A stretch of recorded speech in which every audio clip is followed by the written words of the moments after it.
Sa mas pinaigting na kampanya kontra iligal na droga, nasamsam sa magkasunod na buy-bust operation ang halos na 600,000 pisong halaga ng shabu mula sa 2 sospek sa Aringay, La Union.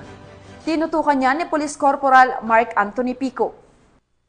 Ang pinaigting na kampanya ng Police Regional Office 1 laban sa iligal na droga matapos ang matagumpay na operasyon na nagresulta sa pagkakaresto ng 2 drug personality at pagkakakumpiska ng 85 gramo ng shabu na may tinatayang halagang 578,000 piso sa Aringay, La Union. Ang unang operasyon ay isinagawa bandang alas 2:50 ng hapon sa Barangay Poblasyon, Aringay, sa pakikipagtulungan ng mga tauhan ng Aringay Municipal Police Station, RID Pro 1, LUPIU, LUPDEU at MLET Aringay, katuwang ang PIDEA RO1. Naaresto sa buy-bust operation ng isang 37 taong gulang, isang laborer mula sa lungsod ng San Fernando, La Union.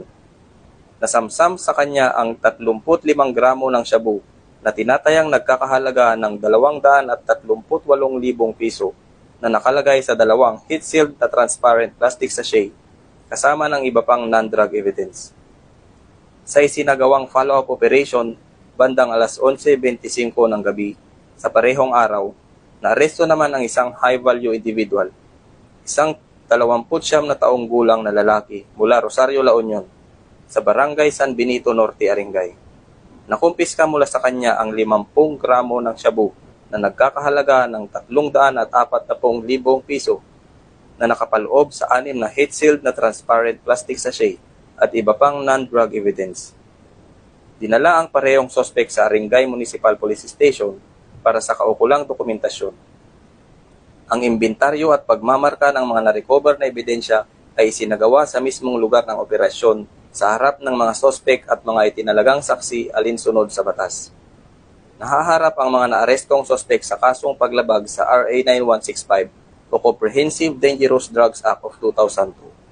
Pinuri ni Police Brigadier General Dendo R. Reyes ang mabilis at koordinadong aksyon ng mga operatiba at binigyang diin na ang magkasunod na operasyon sa Aringay ay malinaw na patunay ng determinasyon ng Police Regional Office 1 na buwagin ang mga drug network at pangangalagaan ang mga komunidad sa rehiyon.